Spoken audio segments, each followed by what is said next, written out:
If I don't get through it, please forgive me.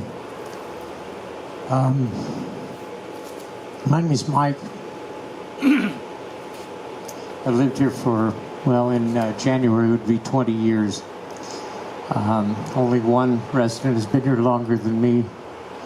I think he got here a half an hour before we did. A couple of years, maybe. My wife and I moved in here in 2002.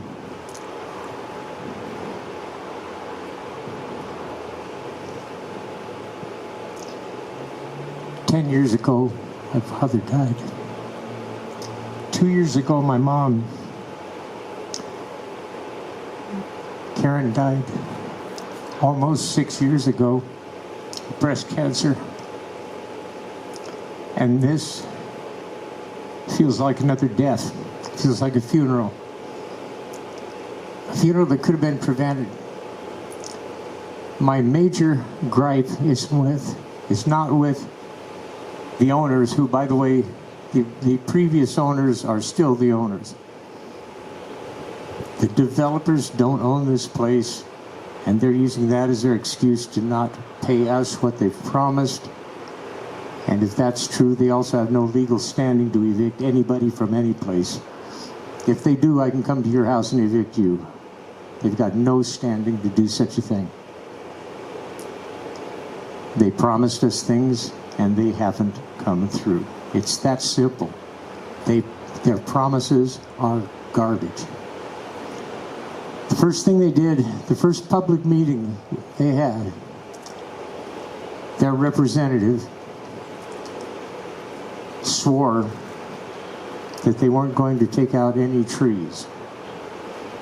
No, he didn't swear. I said, what about the trees? What about the habitat? What about the animals? He said, this is a quote, as nearly as I can quote you, from 2 years ago. Oh, no, we're not going to take out any trees. That was a lie. It was a lie just like the lies that they're telling now. I told him at the time, in front of multiple witnesses, some of whom are here today, I used an expletive, and I said, you can't build a doghouse on that property without taking out a tree. So then he said, well, no. We're going to transplant the trees. Okay, please look at that one over there. How in the hell do you transplant a 100-year-old maple tree that's 48 inches across? That was a lie. They lied from the very first time they opened their mouths. They're lying now. I still live here. I've got 2 weeks, and I haven't seen a penny. They haven't done a thing to help me. There's been no actual assistance offered.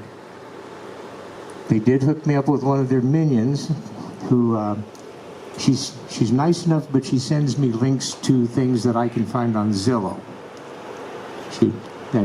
There's nothing beyond that.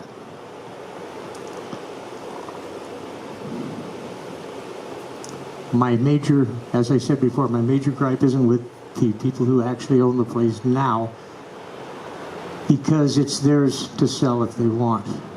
The problem I have with them is it was kind of an underhanded backdoor way of getting us out of here. They didn't level with us. They didn't tell us what was going on.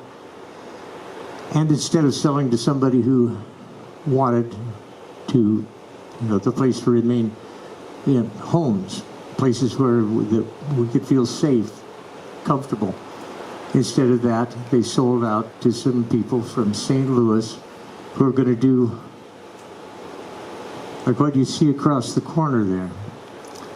A nasty chrome and glass storage house for vomiting college students. These people up on the hill here, beautiful homes. Right now they look out their windows and they see what is essentially a park setting with some adobe roofs. Soon they'll be looking at heat pumps, air conditioners, and the things that college students do on weekends. I'm not happy.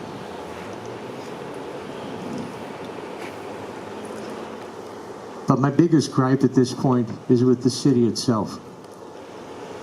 Because we vote for them, we hire them to have our backs. When things get tough, they're supposed to help us out.